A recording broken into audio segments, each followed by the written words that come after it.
Sounds good. Hi, everybody. I am sorry that it is such a small group because I'm going to make you work. So you'll have to be ready to chat. So I also apologize if I look over to the side. The way that my office computer setup is that my camera is where my presentation is, but to see things, sometimes I drag my people over to the other screen. So if you see me looking off, that's what it is. The topic of today's webinar is enormous gains with nothing lost, including time. I know you all had the opportunity to read the description, but I'll go into a little bit more about why it's named that first. But first, I want to give everybody just a roadmap. We're going to start with introductions. We'll do a quick warm up, and then I'm going to walk you through a case study and a worked example and let you sort of try some of this on your own. So let's start out with introductions, name and affiliation. So I'll go first. My name is Sarah Eckert. I am an assistant professor at Eastern University. I have been working on culturally responsive and sustaining education in this way since I came to Eastern, so for just over 3 years. And I'm really excited to share what I've been able to do with everybody else. So Leah, do you want to go next, introduce yourself? Sure. My name is Leah Kokoronis. I have my colleague Amy Glusko here with me. We are from York College, Pennsylvania. We are part of the Field Services Division. So I am the Field Services supervisor, and my main role is to go out and observe the students in the field. Amy is the Director of Field Services, so helps with certification. So a colleague shared this with us, and we're all in the process of building the CRSE things into the classes. And I think with the field experience component that this had to it, we just thought, yeah, let's pop one and see. So we were kind of just here to pop and do some things and listen and hear some examples. Not that we don't want to work. I get it. We don't. No, I'm just kidding. Well, you can participate as you see fit, right? Kathleen, you want to introduce yourself? Sure. My name is Kathy Post. I'm from East Stroudsburg University. I'm our Director of Accreditation and Project Development. I'm a little bit in the same boat of Leah and her colleague. I'm here to kind of just gather information and try to find kind of nuggets of wisdom that I can share with our faculty. So I'll try to participate as much as I can, but I will turn off my camera because I have students popping in as well today, and I don't want to distract you. Thank you guys for sharing that. It's helpful for me to know the context. And so when I go through the worked examples, maybe instead of, the try it on your own sort of thing, we'll do it collaboratively, and you guys can, I'll do some like think aloud stuff, and you guys can participate as you can. Luca, you want to introduce yourself just so everybody knows who you are? Sure, thank you. My name is Luca Poxon. I work with PEDC, the Pennsylvania Educator Diversity Consortium out of Temple University, and I am the project coordinator for what is now called the Pennsylvania Teacher Education CRSE Initiative. It's hard to remember all those words. Informally, we call that the CRSE Community of Practice. It's a group of people across Pennsylvania who've been meeting together to work on integrating the CRSE competencies into their programs. So I gather all those people monthly and kind of support their work in that way. And I'm very happy to be here. Thank you, Luca. Okay, so to get started, and everybody can do this, right? So this is it doesn't matter. You don't need to be a professor to do this. So think of a course that you interact with in some way, shape, or form. So in this case, I think, you can think about courses that have a lot of field experience, where culturally responsive and sustaining education just doesn't seem like it fits, right? It's not a natural fit. It could be a course that you teach, a course that you took one time, a course that someone else teaches. Can anybody think of an example that pops into their head from a course at your institution where it seems like it's not quite a natural fit? I mean, to be honest, I just feel like the environment we've been talking about, even though the CRSE standards have just come in, culturally responsive teaching has been a thing. So I also think, as former K-12 educators, I think it's a hard mindset to enter in going, what doesn't work? Because I feel like you're always supposed to be open. So I don't think my mindset can really look at like what doesn't fit. I mean, even the teaching math class that I taught, like, well, there's a way to make sure that there isn't bias in the math questions that we have. So I feel like, if anything, every course, there's an opportunity to put some culturally responsive strategies and teaching in there. I mean, that's just. Yeah, I would agree. Kathleen, anything to add to that? It's actually, this is an interesting question to me, because I just heard from one of our chairs that a faculty member was going to stop being a graduate coordinator because she didn't want to have to worry about putting these things into her courses as a graduate coordinator for instructional technology. So I'm an instructional technology specialist, and I can think of ways, just like Leo is saying with math. So I have to admit, I'm a little dumbfounded that I have a faculty member who has that perspective right now. Yeah, and I think that there are those faculty members in every institution, right? And I think that sort of is the purpose of the question, right? I think if you've been invested or thinking about this work for some time, you don't think that there's a course that it doesn't fit, right? So sometimes you have to put yourself in the shoes, right? If you're, ever working with, in a leadership role in this area, put yourself in the shoes of somebody who says it doesn't fit, right? And so the two that you named actually are some of the ones that do tend to pop up, right? Instructional technology, math methods, right? They are sort of the two that I think a lot of people think of, right? Some people come to this with the mindset like that the only courses that really are a natural fit for culturally responsive and sustaining education are courses that actually have titles like multicultural education, inclusive education, urban education, or even the foundations class, right? So that's where it might fit, right? But when I took on this project, one of my goals was to take a course that was a less natural fit, right? I think you're all right in saying like it fits everywhere. It's important in every aspect, but I wanted to take a course where it was a little bit more of a challenge, right? To work this in, and one of the challenges that many instructors tend to cite, the instructional technology instructor, the math methods instructor, someone else may cite time, right? As well, I don't really have the time, to fit that in, right? And so that's where I started, right? I thought about what is my challenge with this course, right? I had tried before to make sure I incorporated some pieces of culturally responsive and sustaining education, but I wasn't doing it well.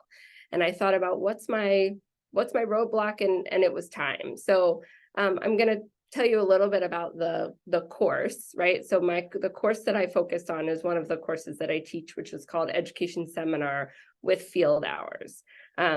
Students complete 110 field hours as a part of the class, and it is the capstone course for our non-certification students, and it is the course prior to student teaching for our certification students. The express purpose of the course is really to provide the opportunity for reflection. So they're applying everything that they've been learning in their time to what's going on in this course before they go out to student teach, right? Or as a capstone, right? It introduces the students to the Danielson framework, and it also is responsible for assessing all of the PDE ethics competencies.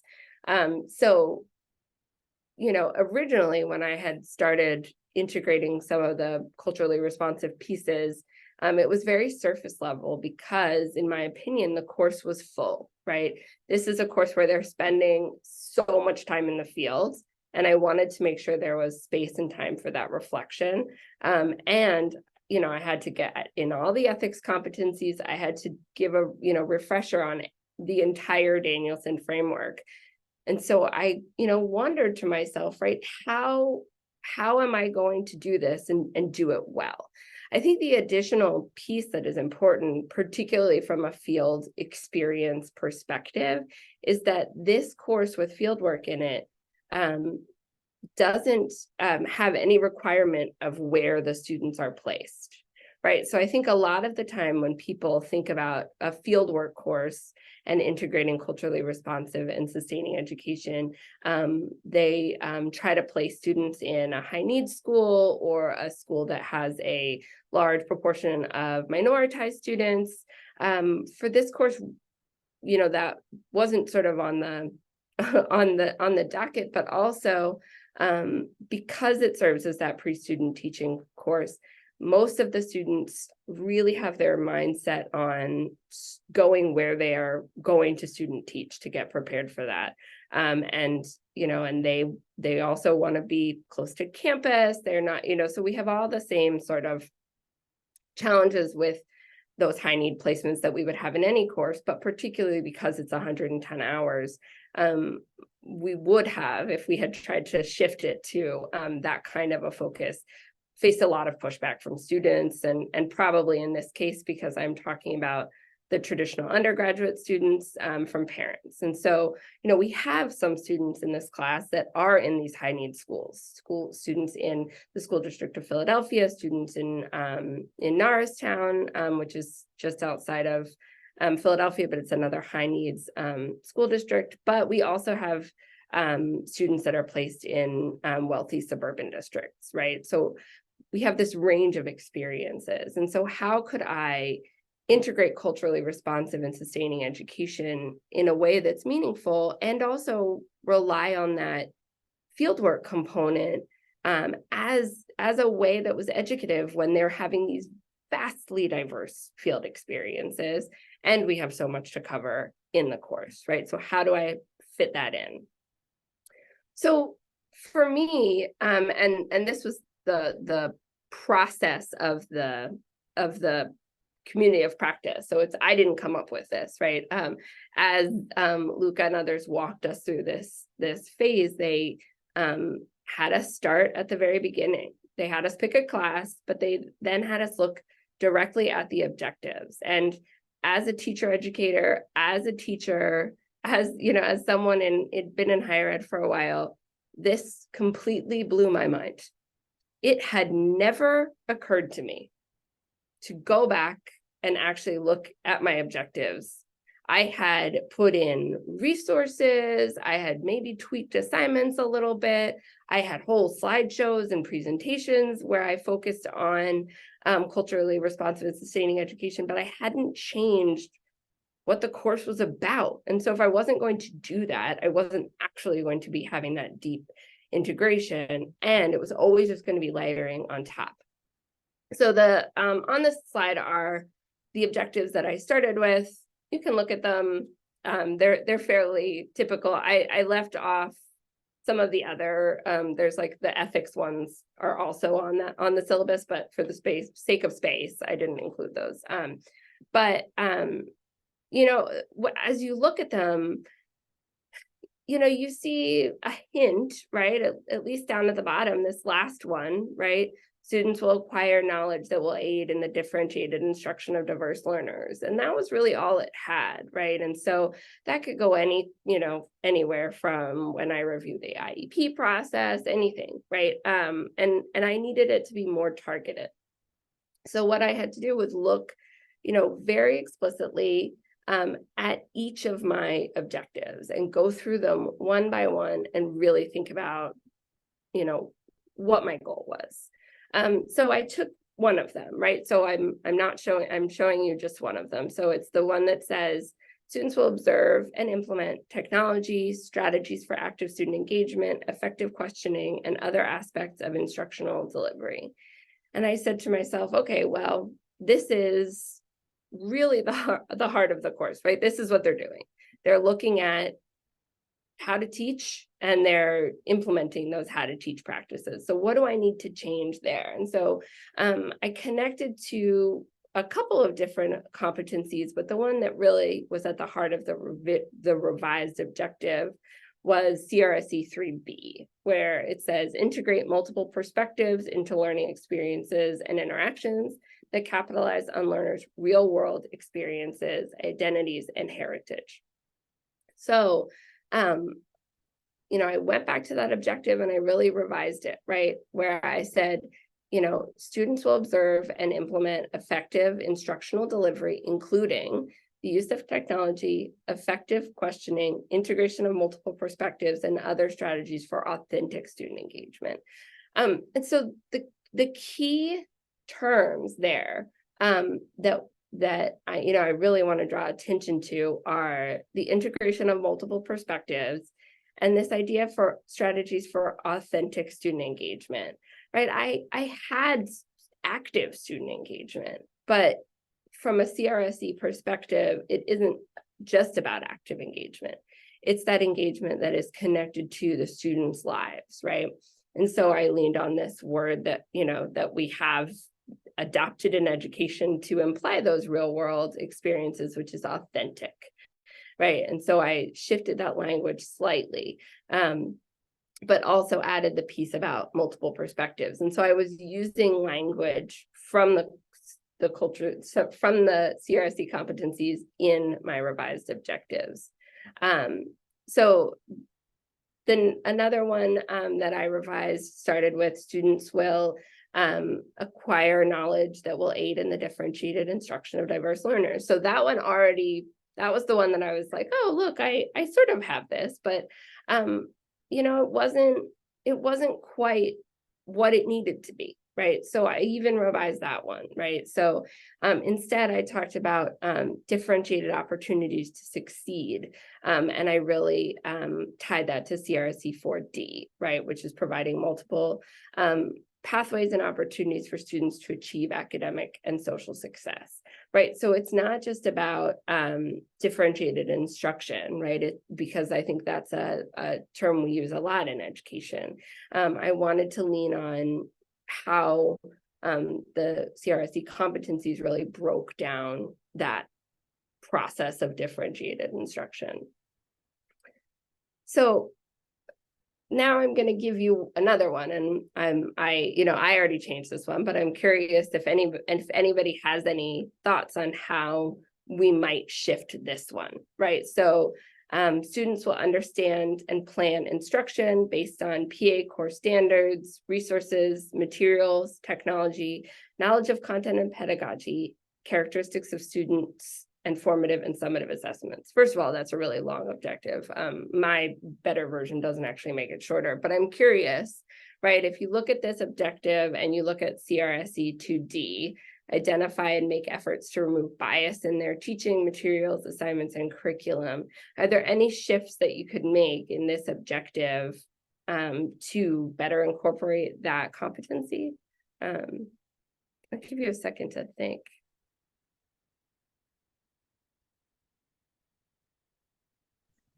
I mean, to be honest, I feel like a lot of our institutions, I mean, specifically at York, we've been doing this in the different classes of trying to take these competencies and build them into your course objectives. And so, a lot of this becomes almost wordsmithing, and so even in one of the commas, resource methodology in order to remove, bias or authentic. So I think it's just taking some of the word and then just trying to filter them into the original objective of the class. Yeah, I think that if I was to do this again, I probably would have done a little bit more wordsmithing with this and maybe broken it into 2 sentences. Because when I changed it, I just added knowledge, available resources, and culturally responsive and sustained. Like I just added that to it, right? Yeah, well, I think we even had to write assurances for the state of Pennsylvania. So a lot of times, in how we write our assurances for the CRSE, you get into that habit of creating this language and then you get more comfortable with it.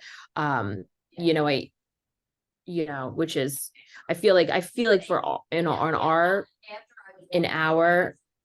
opinion, we're pretty good with like taking the comments. I think we were kind of excited to see like what activities are you doing within the field experiences? Because yes, like you said, within our field experiences, we have some kids in a rural, some kids in an urban. So you're kind of, you get what you get. So it's like, what opportunities or strategies while they're there did you implement within that field experience? I think was our mindset a little bit. Yeah, and I will get to that. That's the next piece. So I'll go through this, one more example of an objective, and then we'll move on to the assignments, which was how I what my strategy was for that. And so I'll talk about some of that. I had ChatGPT make a couple objectives from an elementary math methods course, right? Or just a math methods course. And I'll just talk about this one, fairly quickly so I can spend a little more time on the assignments. Students will master the foundational principles of mathematics with a focus on clarity, coherence, and precision, enabling educators to communicate mathematical ideas effectively within a classroom, right? And so, if you were going to use that one, relying on CRSE, there's a lot of different things that you can grab onto, particularly the idea of communicating mathematical ideas, right? Making sure that you're doing that in a way that you're using multiple perspectives, that you are, connecting to students' real world experiences, that you're doing it, in ways that avoid bias, right? So like, there's a lot of different ways you could grab onto and shift that objective, right? This one is actually, a little bit easier because you're talking about, in this objective, it's about empowering future educators. It's about giving them that, empowering them not just to develop and evaluate instructional materials that align with instructional standards, it's to evaluate those materials to make sure they're free of bias and things like that, right? So, again, those are that's just another example of the objectives. So now we'll move on to assignments, and I'll actually share two different assignments for this one objective because they're both field-based, right? And so that was the way that I ended up, tying in the fieldwork component of the course into the CRSEs, were both the major assignment at the end of the course and also the smaller assignments that happened throughout the course. And so the revised objective was that students will observe and implement effective instructional delivery, including the use of technology, effective questioning, integration of multiple perspectives, and other strategies for authentic student engagement. So the original final assessment for this course, which remains the final assessment for the course, is a best practices summary. So using examples from their fieldwork, students are writing a 5-page analytical reflection on what they feel are the best practices in teaching and learning in their certification area. So they're expected to reference their field experiences, information that they glean from their mentors, scholarly sources from the text, and answer that general question. And I used to provide them with this table below, which had them think through, a few different categories, one of which was differentiation, and they would, list their best practices, and then, and come up with, the structure of their paper. And so this table would help them structure it. Leading up to this primary assignment, the students completed 2 different sets of assignments. The first one was just like weekly journal entries. And the second one were called interview and observation reports, right? Where I would give them, even though this is like stage 3 field work where they're more active, I had them sit back and observe at 4 points and then write a reflection based on their observation that tied into the domain of the Danielson framework. So that was why there were 4. And so the goal of the best practices was to tie together what was in those journals, what was in those interview and observation reports. And for the interview and observation reports, I even gave them questions, right? Like, here are some good questions to ask your mentor. And usually 1 or 2 of the questions in there were, targeted at, CRSE in the original version. So to shift this assignment, I didn't actually change the assignment itself that much for the final assignment, but I changed the table.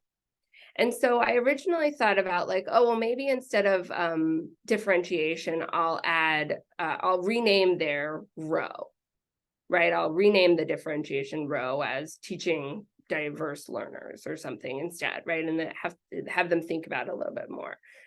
But as I thought about the objective, as I thought about what I wanted them to do, instead, I wanted them to be able to, for each category, think about examples and understand what best practices were for teaching learners from diverse and marginalized backgrounds in every category that was already on the rubric. So for engagement and instruction, for assessment, for use of technology. I wanted to make sure that they weren't seeing it as an add-on, as an extra, right? I wanted them to see it through all of their experiences. And so I wanted even those students in seemingly homogeneous classrooms to be thinking through, in my classroom, there is still diversity. And how am I meeting the needs of those students in all these categories by thinking about those students, right? And thinking about what they need and providing tangible, specific examples. And so by shifting this table, right, it forces them to think about those things. And the requirement in the shift in the rubric was that for each category of best practices, at least one of the best practices that they listed had to talk about teaching learners from diverse and marginalized backgrounds. And I also make quite clear to them as they write these papers that I'm not looking for like a bullet pointed list of all the best practices, right? I tell them, think of the category, pick 2 or 3 best practices for that category and focus in on it, right? I'm not looking for an exhaustive list. And so that requires them to dig deep and describe each best practice instead of just like bullet point the answers. So to prepare them through this, I went through a bunch of different versions of how am I going to shift these smaller assignments. I already have these journal entries. Some of them deal with culturally responsive and sustaining education. I have these interview and observation reports. There's always a couple questions on there that could reach, CRSE. And so I thought about the extent of the field work that they were doing. I thought about how much they actually really struggled to get some of the major assignments in on time because of the burden of these hours. And so rather than sharpening those journal entries or the interview and observation reports, which was my original pathway, and probably if you look on the repository, I think that's where I still was. And so I did come up with new journal prompts. I did come up with new questions for the interview and observation reports. But what I actually ended up doing for this semester, and it's working quite well, is combining the 2. So instead of having a weekly journal assignment, which the students were sort of just, like sort of halfway doing, I really revised the interview and observation report to have it be a best practices summary by domain. And so so they do it 4 times, just like the original interview and observation report, but it is expanded. And what you'll see in the repository for the interview and observation reports does mirror what I'm gonna talk about now, which is that rather than listing out the CRSEs as possible questions to ask, I bolded them and put them at the top and said, this is required that you talk about this.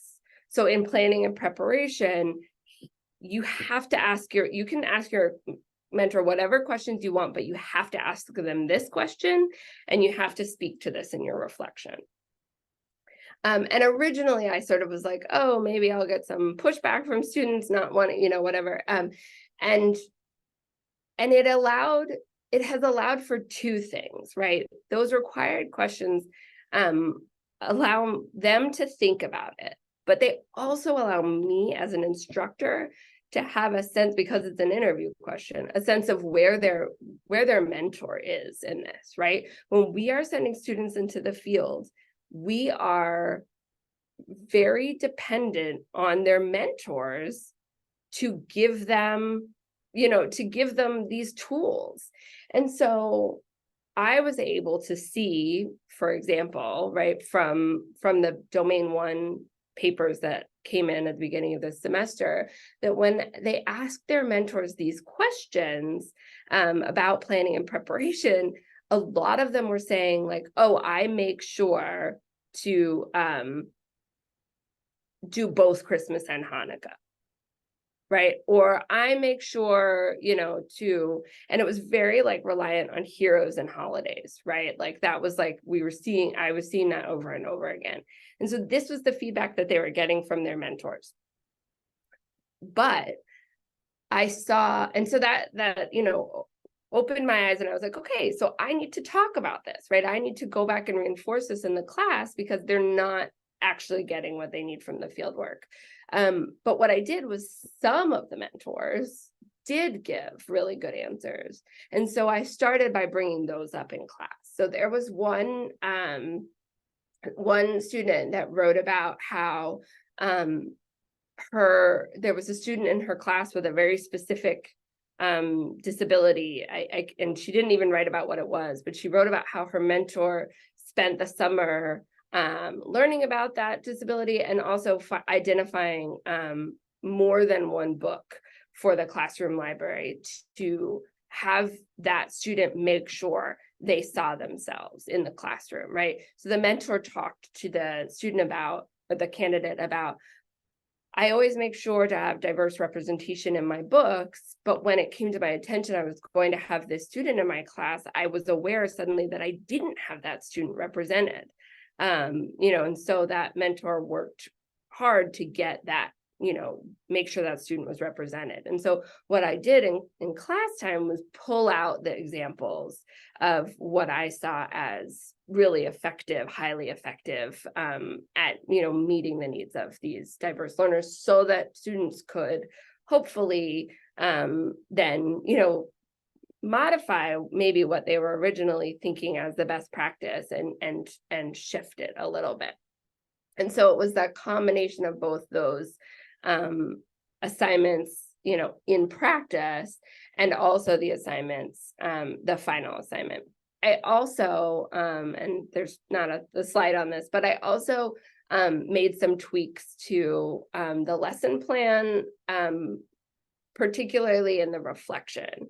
So often when students are lesson planning during the university setting before they student teach, it's like, here's a lesson plan that I made, but I'm never actually going to teach it. So in this course, they teach 6 lessons. And unlike student teaching, they're not right on top of each other, right? And so while after students, teach a lesson in student teaching, we require them to reflect on it. Because there are only 6 lessons spread across the whole semester, I require students to write deeper or more, lengthier reflections. And so I shifted that reflection. Both they had to do 2 things. One is they had to specifically reference student data in their in their reflections to get them to really think about whether or not they met their objective, but also to talk about, you know, the needs of the learners that they were or were not meeting, right? As thinking through those objectives. And so shifting that reflection also had them, you know, think through this a little bit more clearly.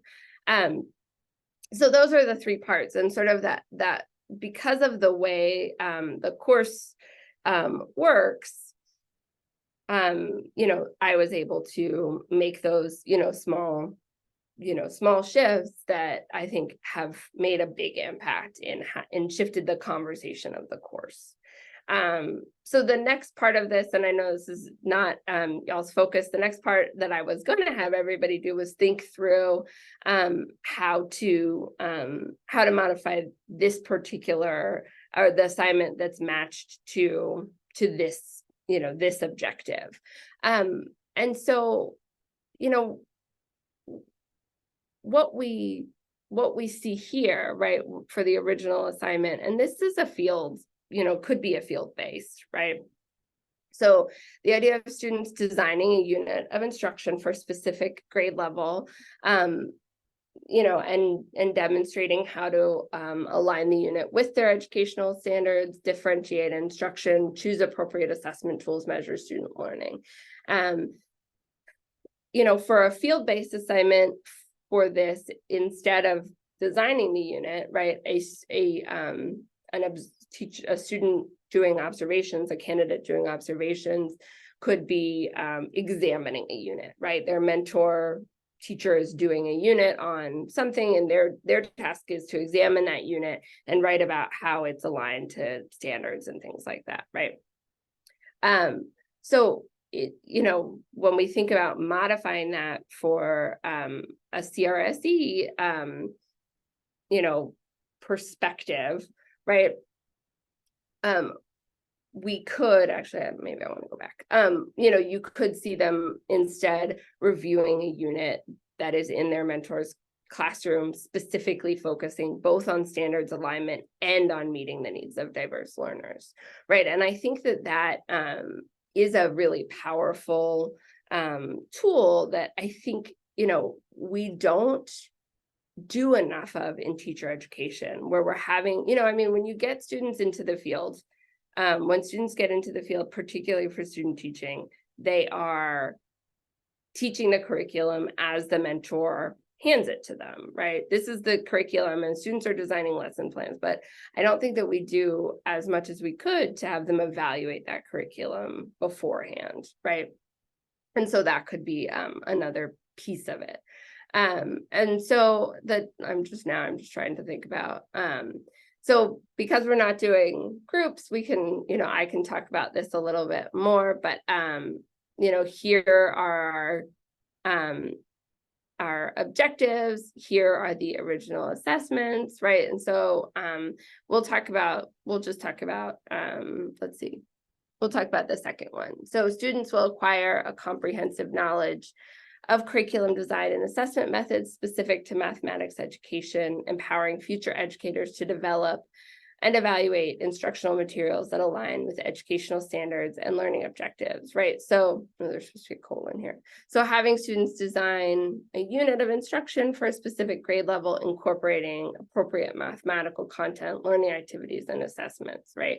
So for that, you know, I think that revision, right, is you know, fairly obvious, right? It's that they are, you know, making sure that they are meeting the needs of diverse students, that they're avoiding, you know, bias, things like that. But if you really could, you know, grab onto this sort of empowering piece, right? You could require students to make sure that their lessons, their unit plans have a focus on student empowerment, student success, right? And so that's from the planning perspective. For a field-based course, it's about the implementation of that unit, right? So maybe that student is teaching a lesson.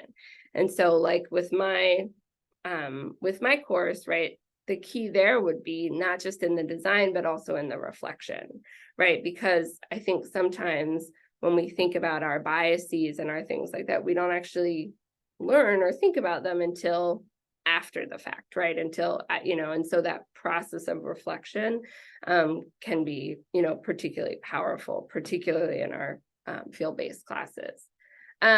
So I went through that quickly, mostly because of the needs of the group. I do want to give my takeaways, and then I can take questions or anything like that. But the big takeaway is that small shifts can make a really big difference, especially if they're done strategically.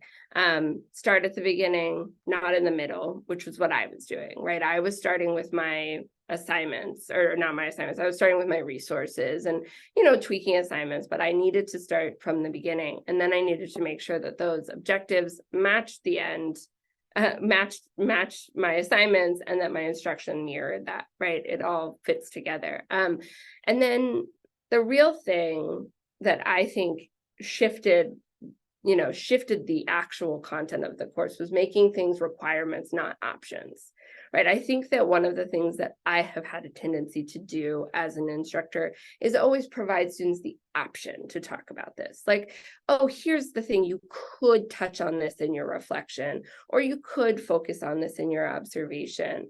But instead, I made it a requirement for them to talk and think about it. And so when you think about students that are in these non-diverse placements, that becomes the key, right? You can't actually require that the experience happens, right? But you can require that they think about what if it had, right? Or what, that sort of thing, right? And so that's where the shift can come in those non-diverse field placements. And then, aiming for that deep integration rather than that surface level. So those are my takeaways. Are there any questions, anything that I can give more information on?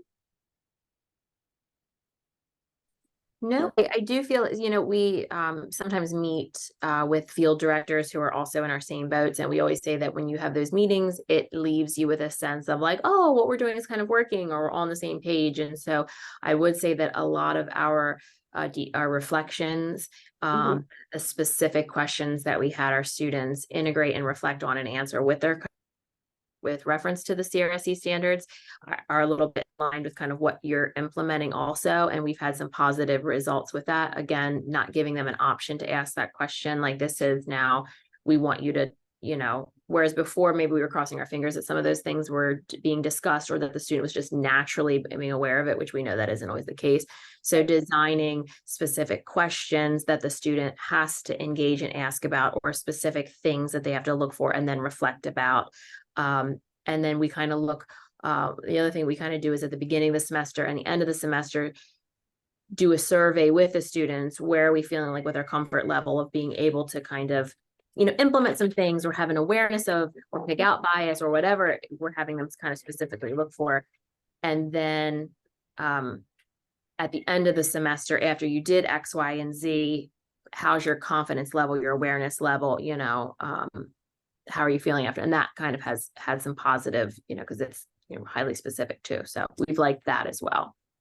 Yeah, one of the things that we are working on, where I think this is also going to play out, is our dispositions policies. So in this course, the mentor evaluates the student dispositions, and some of those dispositions deal directly with CRSE. But when I was giving them reminders of things to do, I was like, oh, make sure you send your mentor, if you're finishing up your field hours, make sure you're sending your mentor the Qualtrics for the disposition evaluation.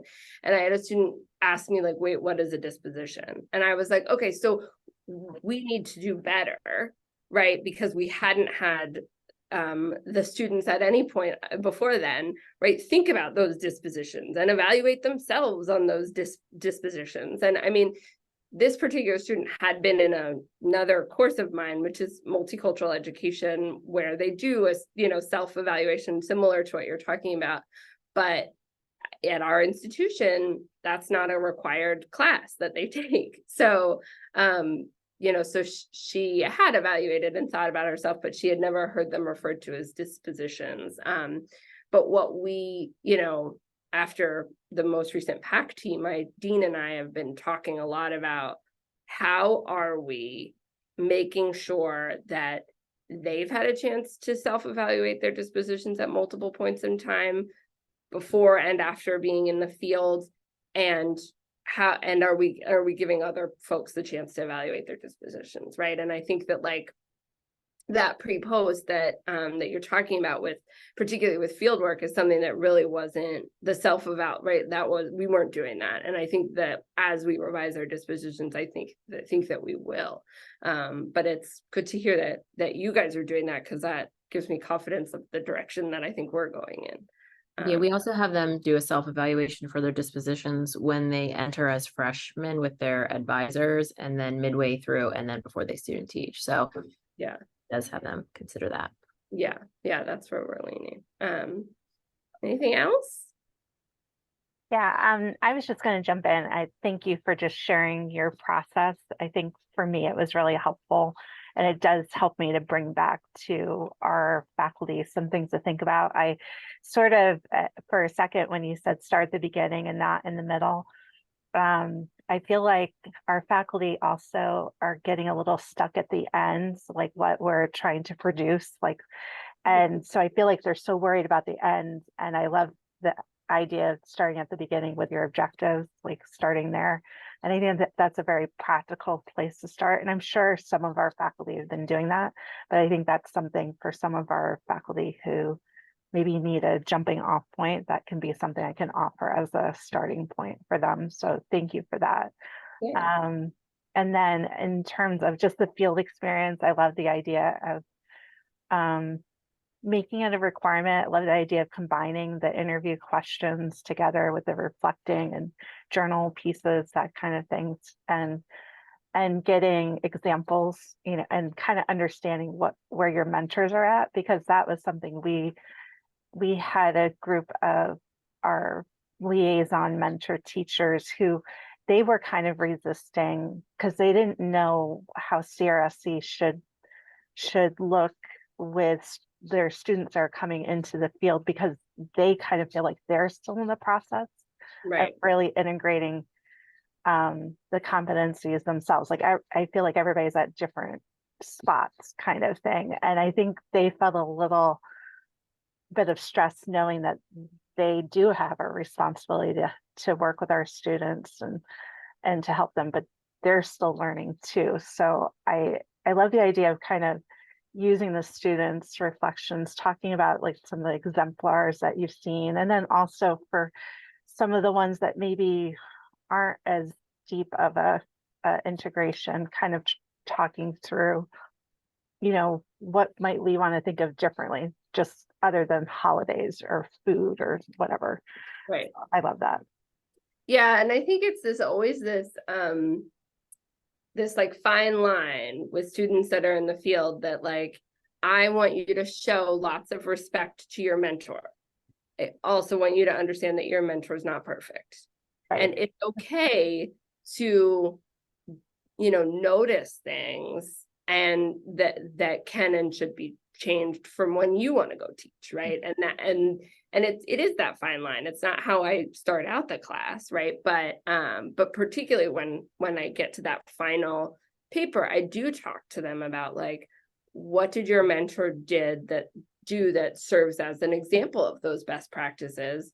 What might you wished your mentor had done, right? And have them talk about that, because I think knowing that, it's also helpful for them to know like, oh, my mentor's not perfect. That means I don't need to be perfect. Oh, wait, like, I think that, that is also a helpful thing that gives them some confidence to be able to, it's not critique, but like be able to look critically at what, their mentors are doing, right? While still being respectful and, learning from them, what they have to teach. So. Okay, well, if you guys have any more questions, you're welcome to contact me, or you can reach out through the website, right, Luca? Isn't there like through the repository? Isn't there a way to reach There, out? Yes. yeah, there will be. Okay. We're gonna put a form on there, but right now people are just directed to email me. But for right now, I just put in the chat a link to a form where you can provide feedback to Sarah if you have any. And you can also fill out that form if you're interested in some coaching support or kind of thought partnership from Sarah or anyone else in our community of practice who are working on this. If you want, someone to just talk through and think through things or look at some of your assignments or your syllabi or things like that, our community of practice members are available to offer that support. And so you can fill out this form and we'll get you connected. And we'd love to kind of all help each other out with this because it's something that we all need to do. But it's much easier when we have colleagues who are in it, kind of in the thick of it with us. Thank you. Yeah, thank you. Thank you, everybody. All right. Have a great day. You Yeah. too. Thank you.